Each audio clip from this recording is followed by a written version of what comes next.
Hey, everybody. Thanks for tuning in. In today's episode, we have Zach Bello, head of partnerships at Prodx. Zach has spent the last 15 years in grocery technology and e commerce, holding various analytics, strategy, and digital experience roles at retailers like Kroger and Hy-Vee. Today, Zach is responsible for growth, as well as the many grocery retailers, CPGs, and strategic partners that leverage products for digital merchandising, personalization, and retail media. Thanks for coming on, Zach. Hey, thank you guys. Appreciate it. Awesome. So let's get started right away, just right off the bat. What is products? I feel like, from my understanding, it does quite a bit more, or it offers quite a bit more than I'm aware of. So if you could kind of just give us a breakdown on products as a whole. Yeah, definitely. Really at the end of the day, we've built what we call a digital merchandising platform that helps grocers and brands enable highly relevant and personalized experiences across the entire digital customer journey. So we started our company actually about 8 years ago with the single goal of how do we help grocers create amazing customer experiences online, right? So how do you enable the best search experience? How do you enable the best substitutes experience, complementary product experience, all the ways in which customers discover and shop the products that they buy online from their grocer?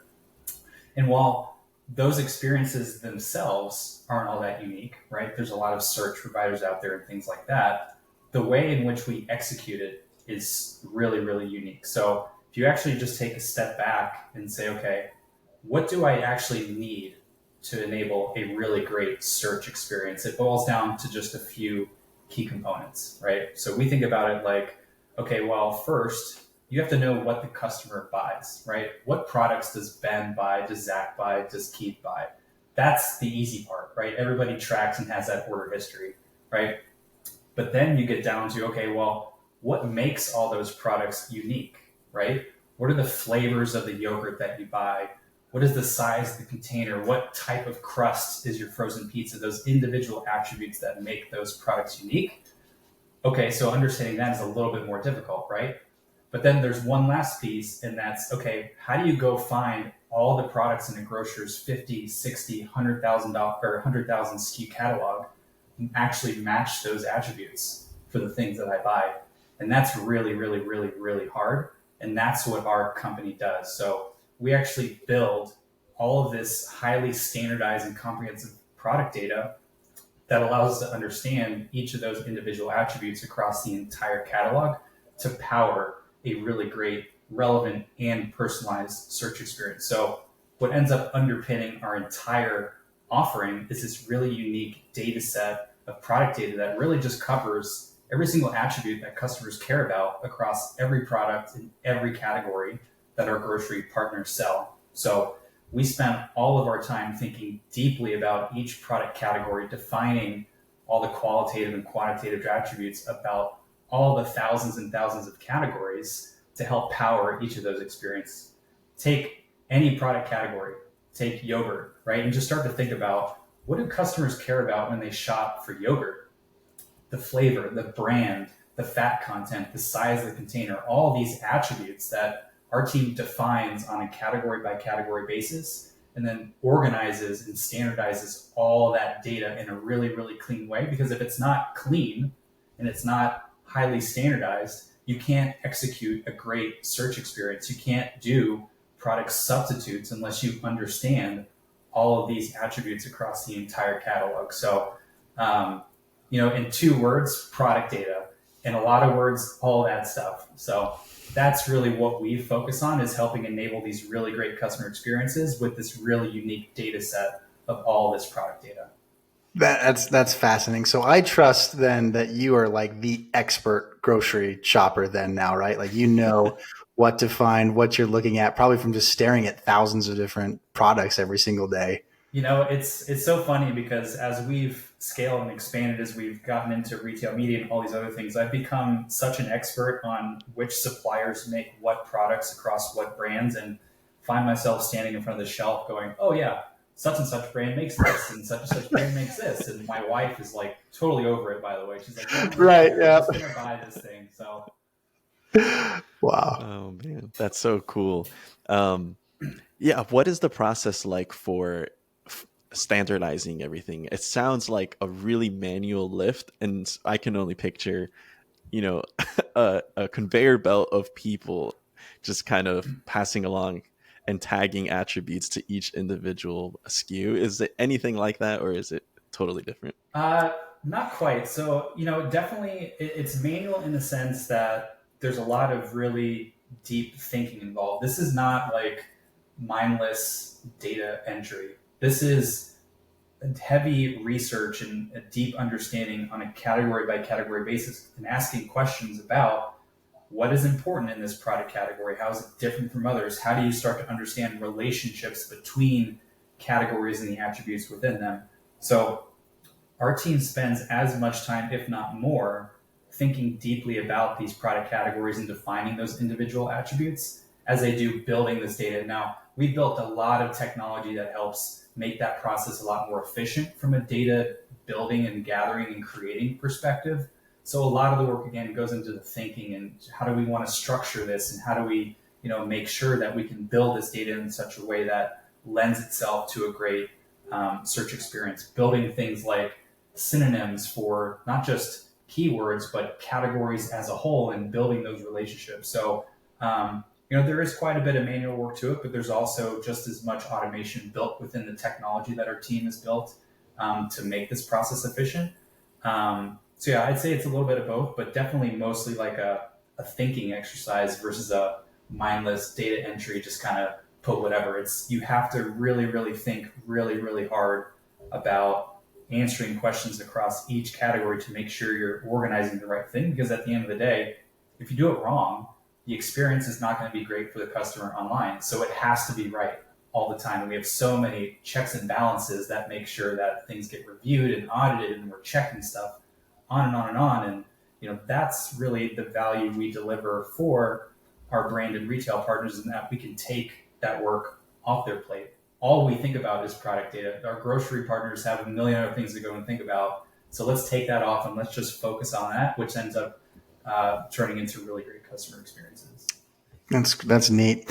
So from a functionality perspective, then Prodx is something that's integrated into the partner's website, so that if a user goes and they search for a particular product, they use the categorizing of Prodx team to then have those products appear as the user is searching. Am I understanding that correctly? Yeah. Essentially, so each of the experiences that we power, like search, substitutes, there's probably, I think today there's around 25 specific APIs that our grocery partners can hook into to basically power like a search, right? So in the case of one of our partners like Hy-Vee, who we power their search for, they'll say, hey, customer 1234 is searching for milk products. Give me all the milk SKUs that we should present to this customer. They figure out how they want that front end customer experience to look like. We just power the products that get returned into that experience. Same for any other experience that we power.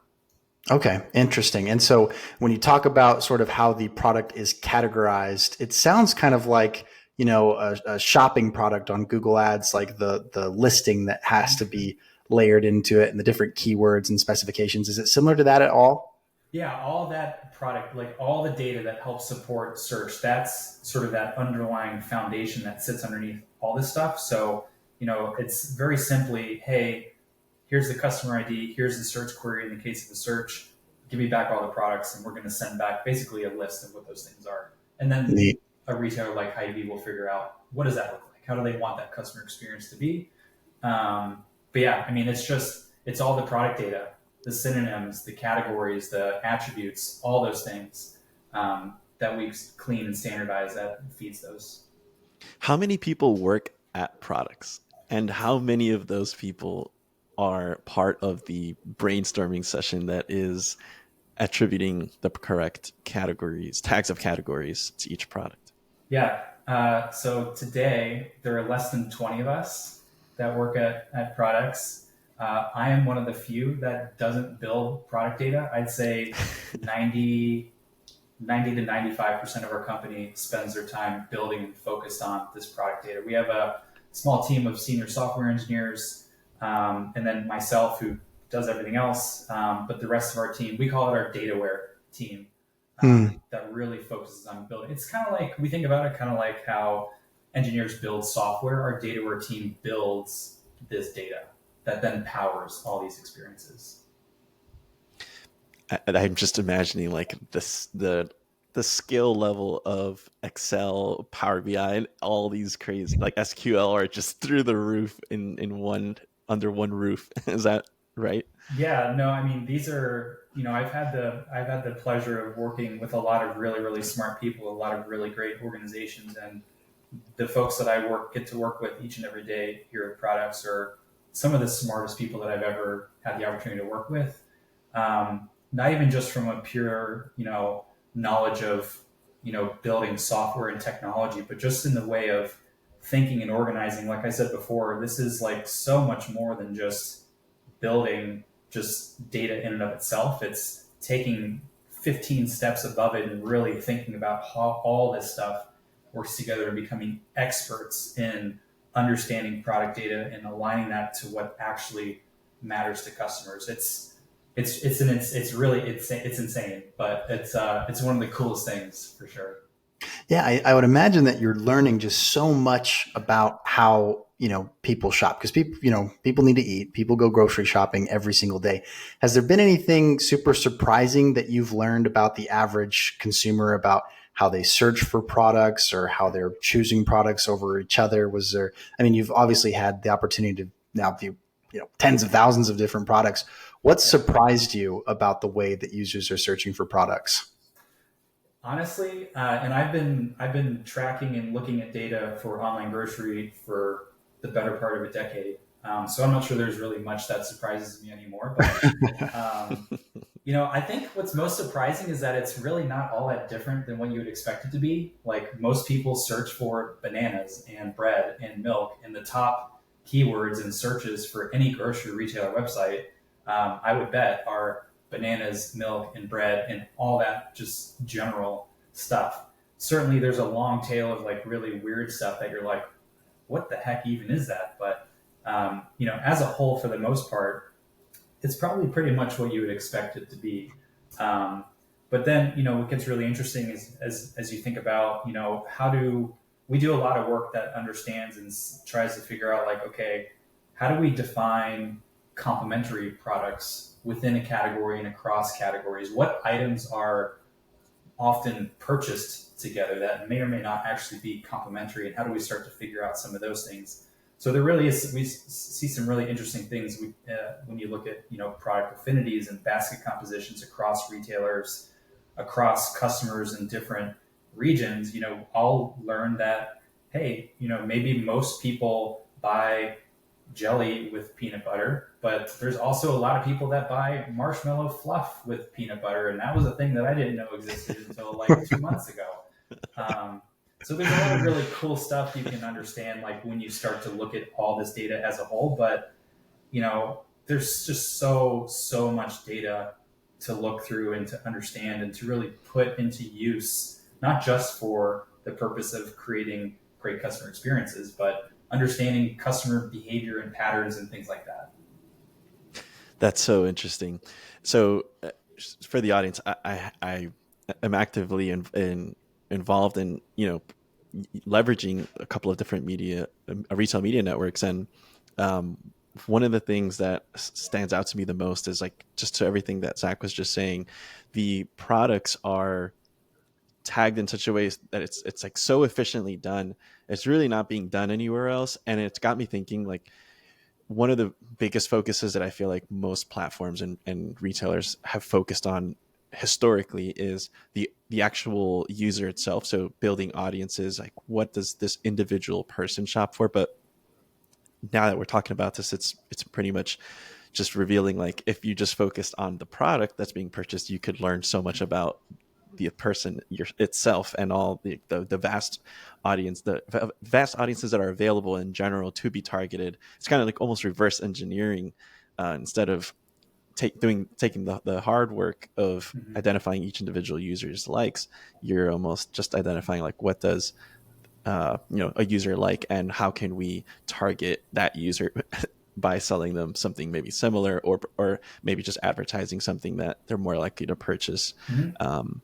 So yeah, just building profiles based off of what products historically they're purchasing. Um, And is that one of the things that your partners are most excited about? What do they love the most about Prodx? Yeah, so there's a couple different perspectives. So, and I'll touch on Keith what you just said because you made a couple of really good points, and it's exactly how we think about the work that we're doing.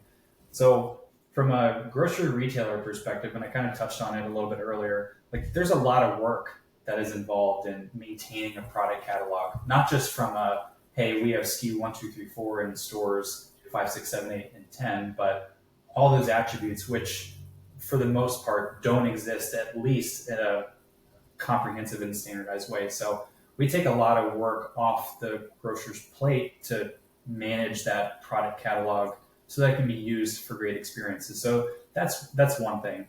Um, I'd say from a retail media perspective, Keith, which is what you touched on just a second ago, um, our brand partners love the way that we've been approaching retail media, which in a lot of ways is wildly different than how it exists today, which has been really fun to see.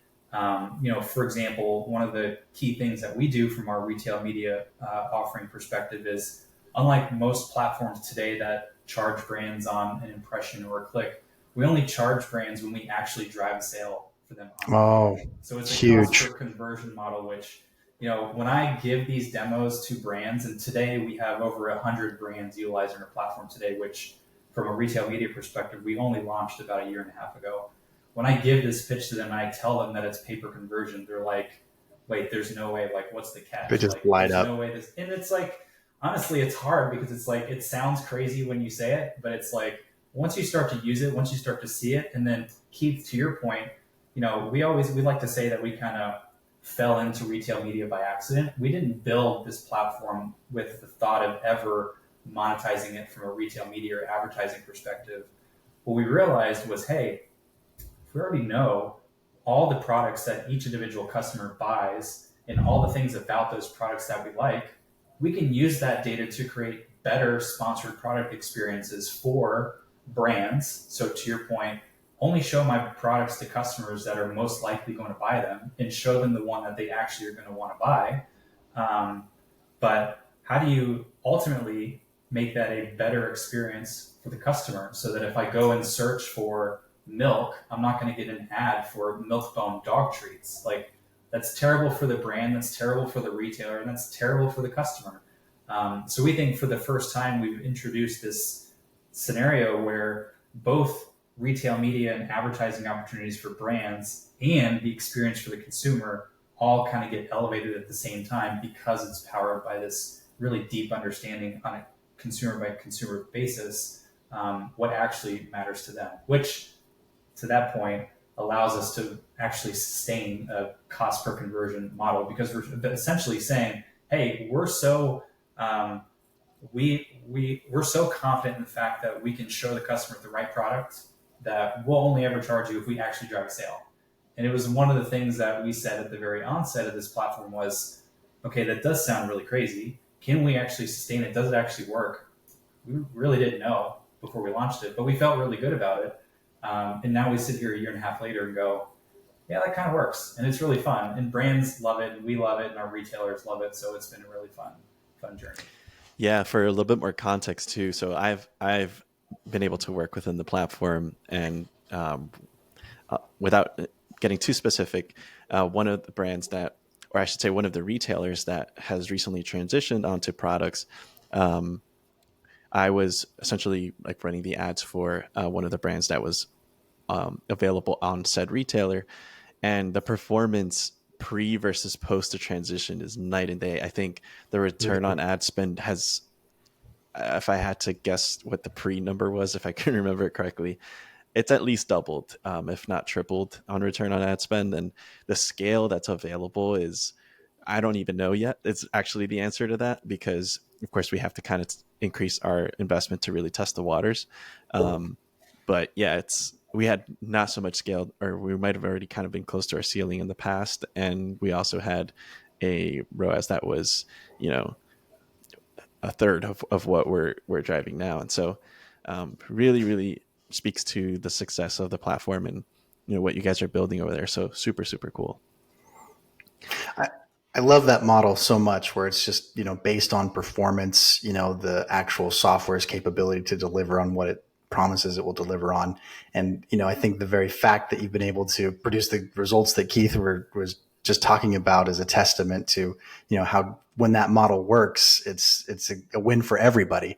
The client's happy because they're able to place their product in front of the right person at the right time, and they're able to make the purchase using the, thousands of different data touch points that Prodx is putting together, which is super, super neat.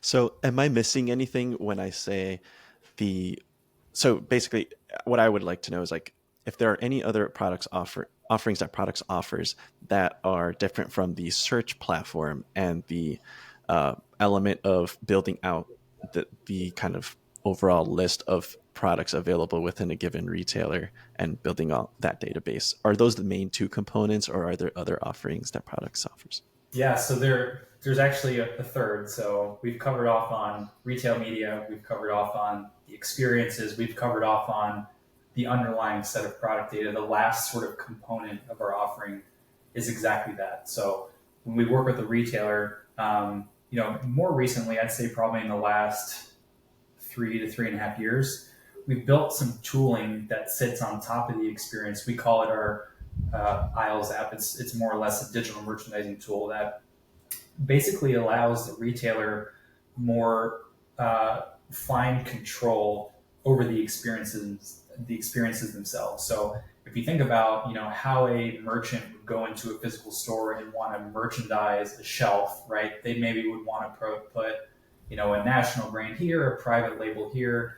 Maybe they want to put something that's on sale next to it. All the different configurations are what we call merchandising plans. We've built within this web UI tool that retailers can use to do just that in experiences like search or in substitutes or in any of the other APIs that we power to say, hey, for all of search, regardless of what the search query is, I want to put a private label product first. And because we have all this deep knowledge around which products are actually private label, we can, with 100% confidence, always put a relevant private label product in that defined slot every single time. Even if the customer's never purchased a private label product in that category before, we can match it to their preference. If you buy, creamy Jif peanut butter and the retailer says, hey, whenever Ben searches for peanut butter, I want to put a private label slot first. We will put the private label creamy peanut butter in that spot because we know you like creamy,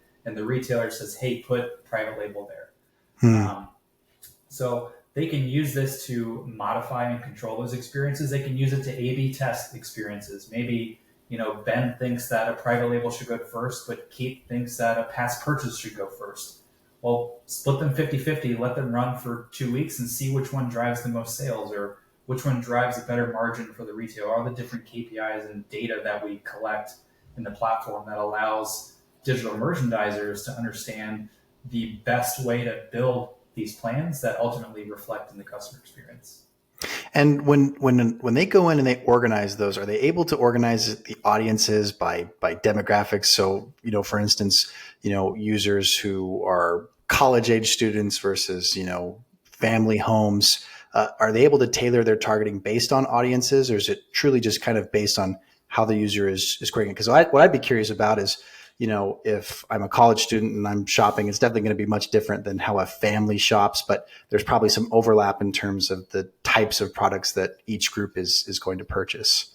Yeah, so demographic data like that is not something that we leverage in the platform today. It is something that we've talked a lot about and is definitely within the realm of how we would utilize this tool to better tailor experiences for specific groups like that. So today, if the retailer wanted to build a merchandising plan for a specific store or a subset of stores, or even for a specific keyword, they could build those things out. But yeah, definitely that's exactly sort of how we think about things too, is okay, how do we take it to the next level? How do we pull in other sources of data like demographic data to then be able to leverage this product data to make the experience even better? Yeah. I mean, that kind of feels the way that search is moving towards like audience based targeting and less control over the keywords. I know a lot of advertisers aren't super pleased about, but I mean, it sounds like at this point it's still very keyword based, and I think that's what like I said, a lot of advertisers like to have control over how their assets are being placed based on the query that the user is punching in. Like you pointed out earlier, if somebody searches for milk, we don't want to be putting milk dog treats in front of the user. So I think that control is something that people must be, happy about or excited about. Sure. Yeah, and really from a targeting perspective today, right? When a brand goes in and builds a search campaign, we're not asking them necessarily to build that list of keywords, right? We're using what we already understand are the keywords that are relevant for any given product that they want to sponsor, and we're going to do all that targeting for For them. them. So Mm. exactly. So it not only does it help save time for the brand, it also helps sort of capture that long tail of keywords that you maybe miss or don't think about. But it also kind of helps from an efficiency perspective, right? Because now, someone over at the retailer doesn't have to be auditing or reviewing or making sure that Keith is not trying to slip in weird keywords in there for his search campaigns that he wants to run for the brands, right? So we Yeah, can launch these campaigns, immediately when they get set up in the platform, which is really cool. that is cool. And having that templatized feature there is that's really cool. And then I heard you mention that that's on the that or can even be on the store level. That's really interesting for like even I could see this being a huge game changer for in-store inventory placement. So like Mm-hmm. if you've got an understanding of the fact that people like to buy marshmallows and I can't even remember what the other The peanut product, butter. the Peanut peanut butter, butter, That's a the thing. marshmallow That's fluff, a and peanut thing. butter. so if you know that, you're actually going to be more, that's a strength to know to maybe put those two things closer together in store, Mhm. and for a particular location where maybe it's like way more likely that users will purchase those two things together. So That could be something else interesting to explore too. I'm sure you guys, whenever you open up an app and your app is just like, allow this app to use your location all the time or while you're using it. I'm not sure if Products is currently, tracking whether or not a user is accessing the data within the store or from their home when they're doing their shopping. Is that something that you guys look at or not at this No, point? we don't. Not today. No. Not at this point. Okay. So, what I imagine though is this is probably geared towards users who are doing their online shopping, right? They place their Mhm. online order and it's either delivered or they come and pick it up. Is that correct? Exactly. Yep. Okay. Exactly. Cool. Yeah. So that's super neat too, because that is definitely where everybody is, where I feel like the shift is going is people are much more comfortable doing their online shopping. Any of those, especially those grocery stores that do delivery, people are all over that. So I think that this is only something that's going to see a huge uptick. And maybe that's what you've already experienced and seen. Absolutely.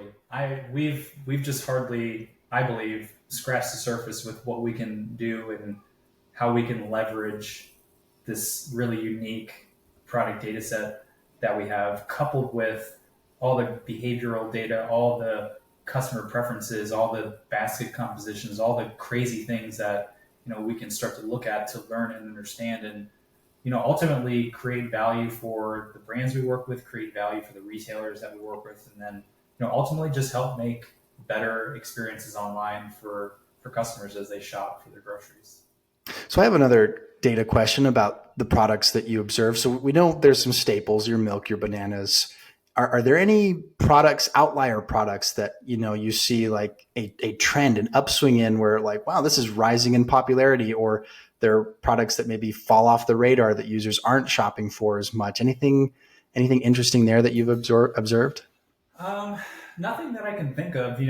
Definitely, we see huge swings when grocers and brands sort of build their weekly ad, right? So things that go on sale each and every week, we'll look at data. We'll look at how do things trend and what's changing week over week, and we'll sometimes see like huge random spikes in categories for specific products. And we're like, what the heck happened with that thing? Oh, it was really Yeah. good. Oh, it was on sale. Like so. I think I've been most surprised about like how that translates into consumer behavior, and I think that also just speaks to the uniqueness to how all of us do our grocery shopping. We are all so different. Like the way that I shop is probably wildly different than the way you guys shop. And You're probably a if much better shopper than we are. oh, you'd be surprised. You'd be surprised, but certainly much different than the general population. So, um, I'd say in general, like the things that are popular are always popular. People are always buying bananas. People are always buying bread, milk, all these kinds of things. But it's that kind of understanding that allows us to further fine tune and understand things like how do we create a great basket building recommendation experience in a checkout, for example, right? How do you think about the right products to put in front of the customer as they're ending their shopping trip, which is very, very, very different than the recommendations you would show to a customer when they're starting their shopping trip, right? When you're starting your shopping trip, it should be bananas and milk and the staples, right? But if you're trying to show bananas and milk at the end of the shopping trip, those things are irrelevant, right? If they're not already in the basket, the customer is not going to buy them at all. So you're just wasting an opportunity to show the customer something that can actually add value and recommend something that they actually might want to buy. Yeah. You made me think of something else too, talking about, a user's decision when they go through and they're doing their shopping. Inflation has been crazy, right? And one of the things that has impacted Americans the most has been their grocery budget has gone up, right? For products. How have you seen that in the data? Have you seen that in how users are consuming and average cart value and prices like that? Because I mean, you must have eyes on how the prices of products have gone up. What does that look like from Prodx view? Yeah, certainly everything that is generally available and out there from an overall industry perspective are things that we're seeing across the board. I think the way that we think about it, and how do we use the data that we have to help consumers in this time where it's more difficult for some people to buy their groceries and think about how to build a shopping list. And one of the benefits of all this product data is not only from a qualitative perspective, so things like flavor and brand and all that kind of stuff. We also standardize all that quantitative data about it as well. So we can very simply, and we actually have this experience today where, hey, if you have a product in front of you, right, we can, with our standardized quantitative data, look at the actual, so like the fluid ounce or the size or the actual amount of the product, and look at it by that price to go find a better price per unit product Cool. that is an actual substitute for that product, right? One of the main things that we have a deep understanding of is not just what products are relevant to what keywords for search, but like what products and categories are actually substitutable for one another, right? If you don't know what you can substitute for one thing or another, it's impossible to go find a better price for a product that matches that thing, because it's often that exact product is not available cheaper within that retailer at all, right? You got to go find a substitute for it. So if you can take that qualitative data to say, hey, you're searching for, Florida natural orange juice, right? That is, high vitamin C or high pulp or whatever, right? Not only do you have to know what all the other high pulp orange juices are, right? But you also have to do the math to say, well, on a price per unit basis, this one is actually a better value for you. And maybe it is more expensive, right? Because, it's a bigger size, but on a per unit basis, it's a better value. So we think about, okay, well, how do we leverage this data to help customers in this case save or have better value, or let the products they're purchasing take them further? So, we think about it in a lot of different ways, but that's been a really cool thing that we've done more recently that, again, leverages this highly standardized data to build better experiences for customers. Yeah, that's cool. Man, that's so cool. I had another question for you. Actually, before I even get to that, would you mind listing some of the other metrics that Prodx provides that are different, or I would say just unavailable across some other retail media networks? I know there's a couple, more than a couple, but if you could list some of those, that would be great. Yeah, so all the usual stuff, ROAS, orders, convert, all those things. We estimate incrementality in our platform, which is pretty unique. And the way in which we measure it are from a handful of unique KPIs that we track in our platform. We call them market loyalty, and there's five of them. And essentially, what we're doing is we're saying, hey, for any sale that gets generated through our platform from a retail media perspective, we're going to look at that individual customer's past history, both in that category and the brands within that category. For example, to tell the brand, hey, this sale was a steal from a competitor. This customer has purchased a product in this category, but has never actually purchased from your brand, right? They've only purchased from a competitor. So your ad essentially stole them from your competitive brand. Or hey, maybe this customer has actually purchased from you in this category before, but their most recent purchase was from your competitor. So your ad essentially recaptured them. We call it a recapture. There's a few others like acquisition to the category, defending, and things like that. But we'll utilize our understanding of each individual customer's engagement in that category and the brands within it to give really rich insights into the types of customers that brands are engaging through these ads that ultimately help us estimate things like incrementality and new to brand and new to variant if the product has multiple variants to it, and a lot of really other cool, interesting things. But I think, those are definitely the big and most unique things. That's the second most exciting thing. First is paper conversion. Second is all this really cool data and reporting that's I was available. going to say, so I imagine, do your partners, do they consult with you when they're considering a new like product or grocery that they want to add to their chain? Or I mean, I imagine that you would have the answers to those types of questions. Yeah, not today, actually. It's definitely something we could do. It's something that we've talked about. Maybe at some point in the future we spin off and do more stuff like that. But certainly, is information that we have to be able to help with things like that for sure. Yeah, it just sounds all the data that you're collecting in terms of how a consumer is shopping and then also helping to, understand their journey and the decisions that they're making. If I'm a grocer, I'm coming to products and saying, "Hey, we got this guy with this new type of bread that's coming out. Like, Yeah, there's got to be data points that can help point to whether or not that's a good bread to include or not, or yeah, which is just super. I think that would be a cool piece that you could definitely be able to provide with definitely. the information you're Yeah, collecting. no, we've definitely thought about it for sure. And to just to kind of summarize too, and add some more context to the incrementality piece for the audience. So in general, incrementality in the retail media space. So any ads that you see that are showing up as you're doing your grocery shopping, for example, on any given retailer, incrementality is honestly probably the biggest point of contention for, and I wouldn't even say for retail media, I would say in general for all channels and media types. And so yeah, in a lot of ways, like retail media is almost, it's tough to say, and I'm biased, so I will say it, but it's ahead of the curve in a few different scenarios, in regards to other media channels. um, for example, there are, you know display budgets, digital budgets, where advertisers or brands are investing, huge sums of money into to show ads on things like Hulu, or um, all sorts of different streaming services, or even YouTube and things like that.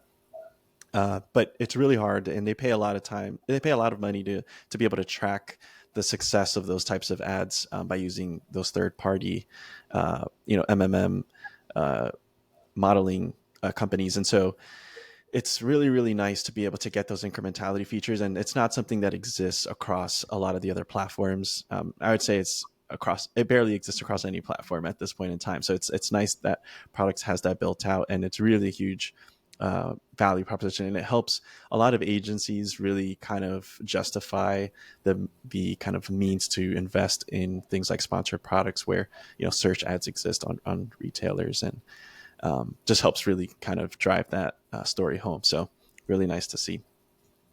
I have another kind of question for you. So because Products is a platform that has the technology built in to operate in an auction, essentially, are you aware of any secrets to the way that algorithms favor one bidder over another that maybe aren't typically disclosed by other retail media networks? That's a good question.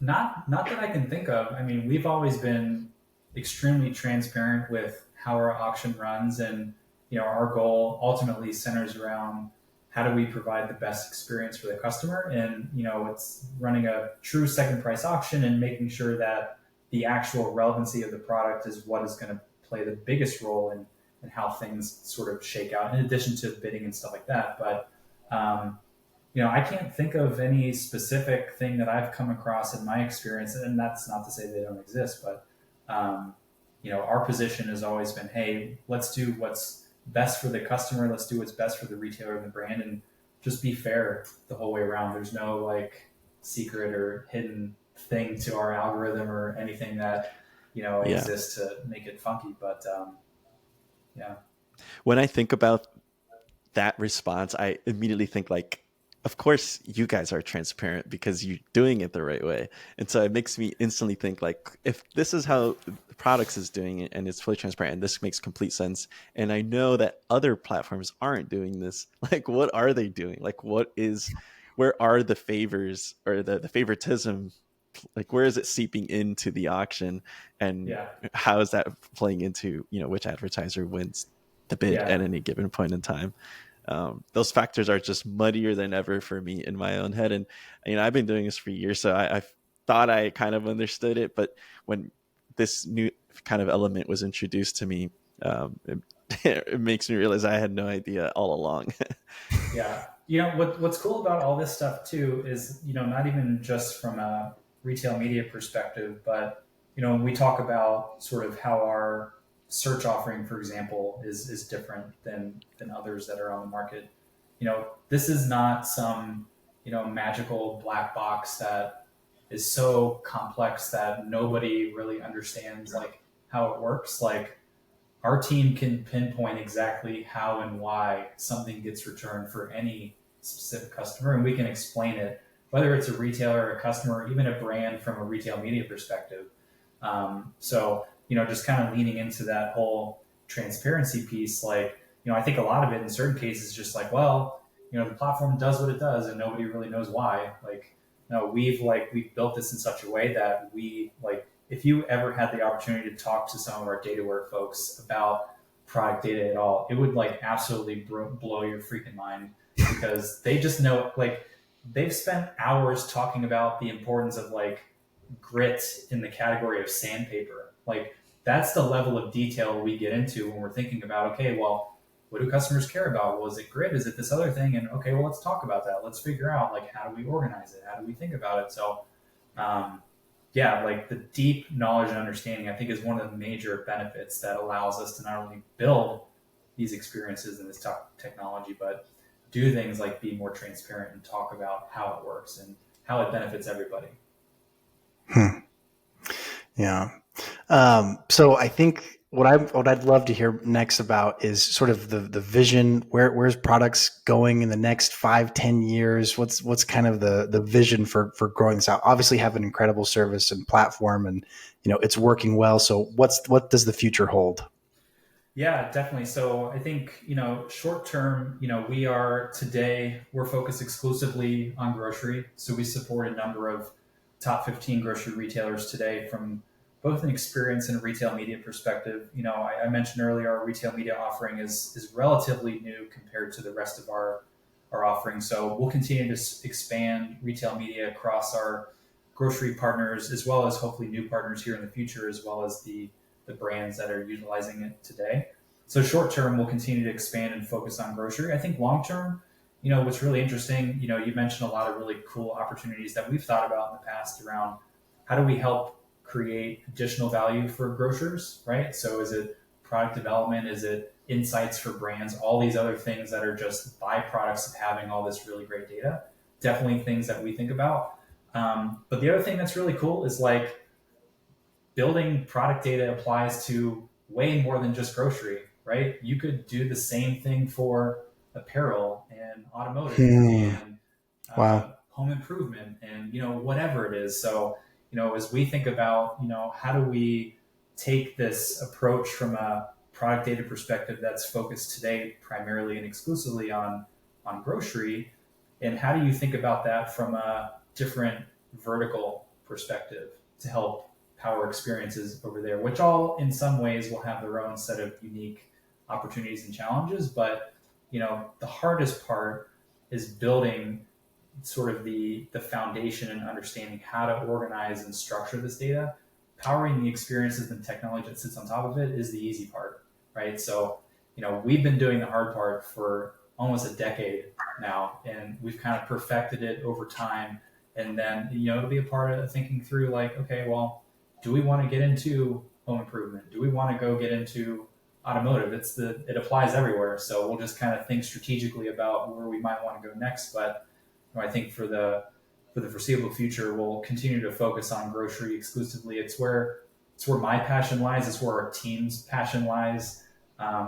It's really fun to be in an industry that is just so relevant to literally everybody. Like everybody eats and everybody has to buy food. And, I've spent my entire career in this industry, and a lot of the reason that I've stayed in it is because it is so relatable and relevant to everybody, and to play even a small role in helping people save money, find the products that match their preferences, and all the things in between is just like the coolest thing for me. So, that's how we've been thinking about it. That's great. That's cool. And yeah, I think, you guys have obviously found a way to systematize the collection of data and, consumer habits and purchase behavior. And you're 100% right. That could go, the reach of that is incredible, but I love the focus like you just described. A very important point for every single person in this country, in the world. You got to eat, helping improve that performance overall is a great mission. Yeah. So I want to know, if it's fine, I would like to get a little bit more into just your background and how you came to kind of find Prodx, or just even understand if you were part of Prodx since its inception. Could you tell us a little bit more about that? Yeah. So I, by chance, got my first job out of college at Kroger in Cincinnati, which is where I'm originally from. Back then, the digital and e-commerce team was all of 12 people, and I came in to focus on analytics, which I was not even close to qualified to be doing. I just really liked Excel and looking at data, and they kind of handed me the keys to figure that whole thing out. So I kind of fell into the grocery industry by chance, by getting that first job there, and ended up working at Kroger for almost 7 years.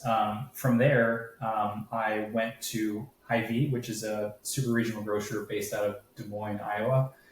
So we moved to Iowa for a few years. I went there to lead digital experience and merchandising and a few other things, but that's where I actually met the Prodx team. So Hy-Vee was Prodx's first partner, still is today. And, I got on the job at Hy-Vee and said, okay, who powers our search? Who helps us with this stuff? I'm like, oh, you got to go talk to the Prodx guys. Like, they do this for you. I'm like, who the heck is Prodx? I've never heard of this before.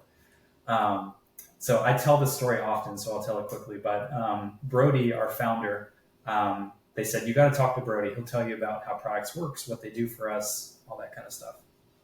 I think I had a 45-minute meeting scheduled with Brody, and we talked for probably 3.5 hours about how they approach product. And this was like me coming off of Kroger and 80 for 51 and data and all the data that Kroger uses to do a lot of the same things, but with like 500% less people, right? In a lot of ways, like better, right? So we talked for hours about product data and how they approach everything that I just described. And I hung up the phone and I said, man, like, first of all, how lucky are we as Hy-Vee to have a group of individuals that are so passionate about this space, that are thinking deeply about all this stuff in the customer experience. But also, if there's ever a time in my life where I have the opportunity to work with these people, like, I'm definitely going to do it. And that opportunity came, about 1.5 years ago, as Brody and the team were starting to scale up retail media and really kind of start to grow the team and the company. And I jumped in and said, hey, if the opportunity is ever going to come, it's here now, and I'm just going to try it. And it's been a blast. It's been so much fun, just getting to build really cool stuff, and really feel like you're making a difference, and really just in control of your own destiny. We're just a group of really passionate individuals that love and understand the space. And we're very lucky to work with the partners that we have today, both from a grocery and a CPG perspective, to just help people accomplish the things that they want to do. So yeah, it's been a really fun journey.